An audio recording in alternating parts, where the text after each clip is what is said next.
En Venezuela parece que ya es oficial la denuncia como un mecanismo de delato. Una aplicación convierte a los ciudadanos en vigilantes del régimen. Bajo el disfraz de seguridad, el chavismo digitaliza la represión y convierte el miedo en algoritmo. Hoy en Venezuela en Profundidad nos acompaña Calixto Ávila. Él es abogado, investigador y especialista en la defensa de los derechos humanos. Abogado, bienvenido. Gracias por acompañarnos. Con mucho gusto, Génesis, y mil gracias por la invitación. ¿Hasta qué punto el uso de esta aplicación para denunciar incidentes contribuye al aumento de la represión que ya se está viviendo en Venezuela? Por supuesto, cualquier mecanismo de delación como este, pues constituye una incitación a que la población señale a personas que de alguna manera son o de la oposición o son percibidas como de la oposición y sean criminalizadas esas personas. Ya había ocurrido en el pasado con el uso de una aplicación en Venezuela que fue justamente reseñado por la misión de determinación de los hechos que consideró que ese tipo de mecanismos en los que se involucra a la sociedad en su conjunto para delatar a sus pares, es decir, a otros ciudadanos, constituyen formas de violaciones a los derechos humanos. En particular porque para eso existen los mecanismos judiciales y los mecanismos de investigación penal en un Estado de Derecho. No tiene por qué incitarse a la población civil de un país a denunciar a otras personas, en particular cuando se trata esencialmente de una campaña de represión con carácter político. Creo que este mecanismo también podría tener otro trasfondo y es que podría contribuir a la división social fomentada por el chavismo y podría complejizar el cambio político que se busca hoy en el país. Sí, es una de las características del régimen del señor Maduro es utilizar estructuras paramilitares.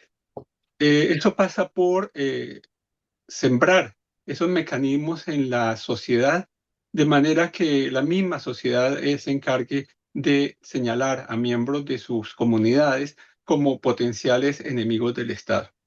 No hay que olvidar que también la misión de determinación de hechos ha señalado que existen mecanismos como por ejemplo los conocidos como colectivos, que que formarían parte de las comunidades, pero que también estarían incorporados al aparato represivo del Estado. Las mismas milicias bolivarianas, por ejemplo, también forman parte de ese aparato represivo del Estado. No solamente la misión de determinación de hechos, sino también la Corte Penal Internacional seguramente está investigando esas estructuras paramilitares por cuanto de alguna u otra forma también obedecen a la misma estructura represiva del Estado. Esto lleva pues a que haya una suerte de difuminación del ejercicio de la fuerza que es potestad exclusiva del Estado en un Estado democrático y que no debería ser transferida a la sociedad en la medida en que la compromete en las violaciones a los derechos humanos que estarían cometiendo los aparatos represivos del Estado. ¿Qué pasa, por ejemplo, con las investigaciones que se están llevando o que están llevando los organismos internacionales? ¿Qué opina usted sobre las dilaciones o el retraso en las investigaciones de la Corte Penal Internacional? Sí, es cierto que la Corte Penal Internacional ha tomado demasiado tiempo en manifestarse tras la apertura de la investigación por parte del fiscal Karim Khan. Eso no significa que la investigación no esté andando. Para eso existe un equipo de la Corte Penal Internacional en La Haya y que continúa recibiendo mucha más información transmitida desde las víctimas, desde las organizaciones de víctimas y desde las organizaciones de derechos humanos y también por parte de abogados independientes. Existe un mecanismo para recibir esa información y la Corte Penal Internacional, en particular la Fiscalía, ha continuado recibiendo esas informaciones.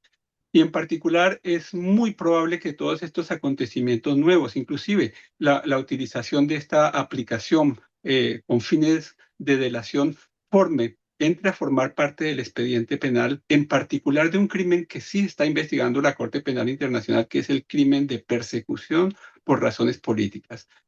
Esto podría ser la creación, o mejor dicho, la continuidad de una cibermilicia estilo cubano.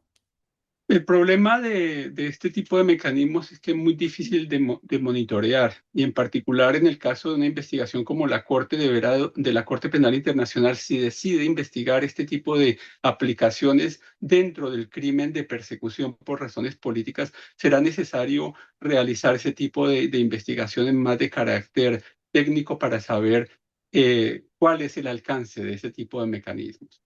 El gran riesgo es que no existe ningún mecanismo de control sobre esa información y por lo tanto cualquier persona y cualquier nivel de delación podría tener consecuencias sobre los derechos de las personas. Y por supuesto que más allá de cómo se denomine el mecanismo, es un mecanismo que abre serias dudas en términos de cumplimiento y respeto de los derechos humanos y que abre también la puerta para nuevas violaciones que, como le digo, están siendo investigadas internacionalmente por la Corte Penal Internacional y están siendo seguidas por la Misión de Determinación de Hechos. Abogado, gracias por acompañarnos y por compartir parte de su tiempo con nosotros en este espacio de análisis y debate sobre lo que acontece en Venezuela. Abrazo. Bueno, Génesis, que esté muy bien. Chao. Gracias, por supuesto, también, como cada día les digo, a quienes se están integrando a este espacio y, por supuesto, comentan e interactúan con nosotros. Nos vemos mañana en un nuevo análisis.